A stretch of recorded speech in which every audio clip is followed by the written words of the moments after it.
Bismillahirrahmanirrahim. Assalamualaikum warahmatullahi wabarakatuh. Alhamdulillah.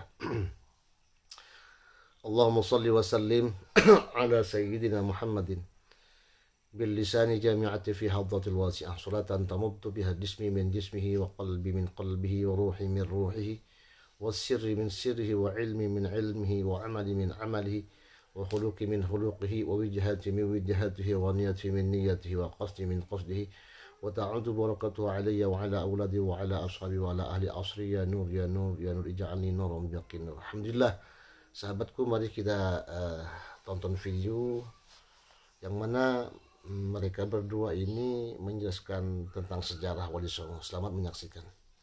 Siapa Syarif Nurullah itu? Adiknya Syarif Hidayatullah, mamangnya Hasanuddin. Jadi nasab Banten dan Kelantan itu lebih dekat daripada nasab Banten dengan Wali Songo lain. Kenapa? Karena masih satu bapak dari Said Abdul Umdatuddin. Tapi ini diputus. Sejarah ini diputus sama Belanda, sama Portugis, bahwa kita ini bersaudara, disekat-sekat. Akhirnya terbangunlah apa? Nasionalisme, konsep kenegaraan. Dulu kita disebut rumpun Melayu kan. Di Kelantan itu adiknya Banten. Dibuka. Adik Cirebon. Dibuka. Adik Syarif itu gua tegas. Ya kalau sama Sunan Ampel kan Gunung Jati itu pernah Uwa. Sama ini pernah Mama. Jauh ini adik tegas di Kelantan bu. Coba guys, secara teritori jauh. Dan ada kesamaan kalau di Banten keturunannya gelar itu bagus, kalau di sana gelarnya Mik. Dan sama sultan-sultannya juga jadi pada raja, sultan-sultan juga para ulama, para wali pak. Oke, jadi raja, ulama, ya para wali. Dan juga duriat Nabi Sallallahu Alaihi Wasallam. Jadi para ahlul bait pada durian Nabi pada jadi raja di tanah Nusantara. Saya jadi teringat firman Allah Subhanahu Wa Taala terus. Qala inni ja'iluka lin-nasi imama. Qala wa min dzurriyyati. Qala la yanalu ahdil zalimin. Siapa di antara ahlul bait durian Nabi yang para raja, yang menjadi para raja dan para sultan? Wali Songo keluarga besarnya jadi raja. Masuklah dalam firman ini, ja'iluka lin-nasi imama, yang enggak jadi raja. Kenapa kalau ada ahlul bait yang enggak jadi raja?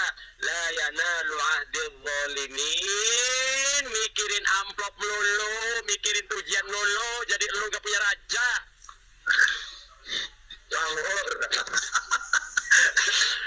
Terlalu serius. Coba. Nah ini kan tidak disadarin tuh sebenarnya. Qala la yanalu, Nabi Ibrahim, jadikanlah keturunanku para pemimpin bil imamati. Qala la yanalu ahdi bil imamati, tidak akan memperoleh janjiku menjadi imamah az-zalimin. Kalau durian nabinya zalim, kalau durian nabinya memprovokasi, kalau durian nabinya cuma menggiring kepada jara-jara dan kuburan, nggak bakalan jadi ada pemimpin. Orang seperti itu tak layak dijadikan pemimpin. Tuh nasnya Al-Qur'annya, la yanalu ahdil zalimin. Apalagi kalau bukan durian nabi. Wih, puas amat curhat dulur. Lanjut ya. Ya lanjut. Ingat kita bahas tentang intelek ilmu ya. Baik. Dalam tafsir Munir Syekh Nawawi, dan saya yakin Anda yang suka mengembar-gemborkan Syekh Nawawi belum hatam baca itu. Kalau baca belum hatam ya belum betul. Makanya saya bilangnya belum hatam. Kalau baca sama kayak ngomong juga belum hatam membacanya. Oh, bos. Ngaji. Gimana Gimana dengerin? Selesainya ngedengerin. Kita yang ngaji waktu jadi santri UIS, ngajar ngaji UIS jadi kiai UIS. Oh, kalau saya baru ngaji. Kalau membaca belum. Baik, selanjutnya ya. Lanjut. Dalam ayat yang ini ja'iluka lin-nasi imama qala wa min dzurriyyati qala la yanalu ahdiyadz zalimin. Syekh Nawawi itu bagus sekali menerangkannya tentang peradaban dunia ini, Pak, peradaban Ibrahimiyah. Kenapa? Karena semua yang menguasai dunia sekarang ini adalah keturunan dari Nabi Ibrahim. Arab lahir daripada Nabi Ismail, kemudian ke Rasulullah, khilafah Islam dan sebagainya. Kemudian peradaban Yahudi dan Barat dibangun dari keturunan Nabi Ishak. Oke? Peradaban Nusantara dari istri ketiganya yang namanya Konturo, disebut oleh Syekh Nawawi Banten, istri ketiga Nabi Ibrahim adalah seorang perempuan anak raja min Juzuril Hindi. Juzuril Hindi adalah kepulauan India, bukan India daratan India yang sekarang kita kenal sebagai negara. Karena India yang itu dulu disebut itu nama mereka sendiri adalah Bharata. India itu nama negara mereka dikasih oleh penjajah oleh Inggris, Pak. Jadi kepulauan India, Indonesia itu artinya apa? Indo itu India kan? Indonesia itu kepulauan di balik negara India. Karena kalau dari Eropa kan ngelatin India dulu tuh mau ke kita. Selatan. Jadi nama kita aja itu Indonesia itu bahasa Sanskerta dari kata Juzul Hindi. Bukan Sanskerta apalah. Indonesia itu dari kata apa tuh? Nesia itu apa? Sanskerta ya? Bukan. Nuswantara. Ada itu di sejarah pembentukan Indonesia kata Nesia. Ada pokoknya Nesia itu kepulauan kan? Karena kita negara kepulauan. Indonya itu apa? India. Bukan. Tadinya Indo. Tadinya mau Indonesia terus jadi diganti Indonesia. Gitu. Ya. Baik. India disebut Hindia Belanda kan? Dulunya. Dan sebagainya. Walhasil Kang Maesa diteliti oleh para ilmuwan, para tokoh dan profesor daripada Asia Tenggara dan beberapa ilmuwan Arab menyatakan Konturo itu yang katanya dari negara Kanaan Palestina itu diteliti nggak ada anak raja bernama Konturo. Yang ada di sini di mana? Di Champa. Mana Champa lama itu? Vietnam Saiki. Di Kamboja bahkan ada kampung namanya Kampung Konturo. Jalan-jalan makanya di Asia Tenggara, di Banten, Cirebon, Jara, bagaimana peradaban leluhur Wali Songo itu ada di sana semua Pak. Malaysia, Thailand, Patani, dan itu satu keluarga besar. Kemudian Kamboja, Vietnam, kan sebelum Jawa ini Islam di sana dulu kan. Ketika di sini Islam menghegemoni di Jawa, di sana dibalik, malah Hindu, Buddha nyerang. Akhirnya malah di sana jadi minoritas Islam di utara itu, daerah Kamboja, Vietnam sama Thailand tuh, diserang oleh Siam. Dulunya di sana dulu tuh Islam tuh. Keluarga Wali Songo cuma di kubro lah. Nabi Nabi kabeh. Dewi Rahmawati yang pertama melahirkan Ibrahim Asmorokondi, kemudian ke Sunan Ampel. Yang kedua istrinya daripada putri Selindung Bulan, melahirkan Abdullah Ali Nur Alam, melahirkan Syarif Hidayatullah. Itu dari sana semua itu, dari negara Cermin, Kelantan, ibunya itu. Oke, makanya jadi jangan kira bahwa Pajajaran, Sriwijaya, Majapahit itu tidak punya genealogi nubuah. Kenapa Pak Lubet bisa dijadikan raja-raja di sini Kang Maesa? Ini rahasia yang mau saya sampaikan. Kenapa? Bukan hanya karena kelembutan syariat Islam dan sebagainya, keindahan akhlak para sufi, para wali. Tapi juga karena mereka itu saudara senasab dari Nabi Ibrahim. Raja-raja Nusantara itu keturunan Nabi Ibrahim dari istri ketiga yaitu Sayyidah Konturo. Datang para pendakwah Islam dan keturunan Rasulullah dari jalur Sayyid Ismail, Nabi Ismail dari Sayyidah Hajar. Dulur kita, sireken dulur kita pada zuriat Ibrahim. Wes meme yo katuran sih udah sempurna kanjeng Nabi kita jadi raja ya nong. Kawinakan kok karo anak-anak kita ya nong.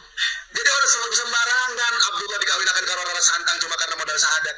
Ada genealogi mereka karena sepupu jauh sama-sama bilat Ibrahimiyah. Itu dari sisi jauh, dari sisi dekatnya juga ada. Kenapa lalu kemudian menikah? Ada. Karena kebetulan tadi kita ngetik-ngetik, ingatlah ayat ini. Kamu marsiawanya. Ini jailu fil arda. Gimana ayatnya? Wa idibtala Ibrahim. Akhirnya saya nak pikir-pikir, iya, kok iya ya? Di negeri kita ini para raja dan para sultan ini dari Ahlul Bait gitu loh, min dzurriyyati.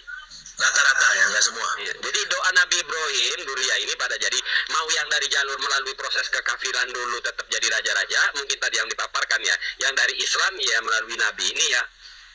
Iya. Jadi para kalau raja belum ada risalah, kalau belum ada risalah masa fatroh dong Pak, nggak kafir dong. Sriwijaya, Majapahit itu nggak bisa disebut kafir karena belum sampai risalah. Buktinya ketika risalah nyampe jadi Islam. Iya benar. Masa fatrah mereka itu bahkan milata Ibrahimah Hanifah. Jadi termasuk kayak ngelarung laut itu kan mungkin ada missing link daripada kisah Nabi Ismail yang pernah mau bantuin Allah ngasih makan. Berarti bisa dibilang ada chemistry lah ya, ada chemistry antara. Chemistry-nya sangat kuat,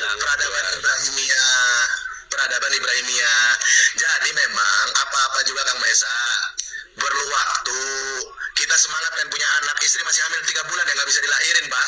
Sama mau ada sultan. Yang jadi masalah sekarang ada orang Plongo yang gerada geruduk ngebahas nasab Wali Songo jadinya gonta ganti berkali-kali karena Plongo nemuin di up jadi kepentak mata tua bokiku. Ya wes, tapi yang menarik di sini yang saya terngiang kelayana nu ahdul zalimin Nabi Ibrahim meminta duriyanya anak-anaknya menjadi pemimpin. Di sini layana lu artinya ada duriyah Nabi Ibrahim ini yang dolim gitu loh. Ada yang akan dolim. Lebih ceknya silakan cek tafsirnya lah, saudara sepunyanya lah ya.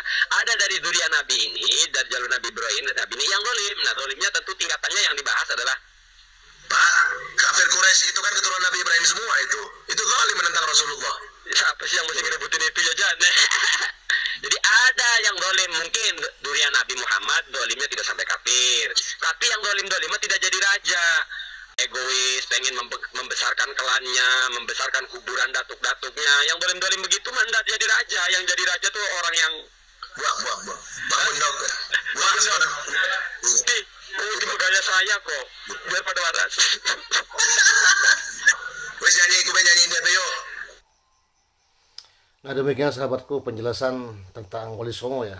Begitu seru, Mahesa. Silakan Anda komen di sini.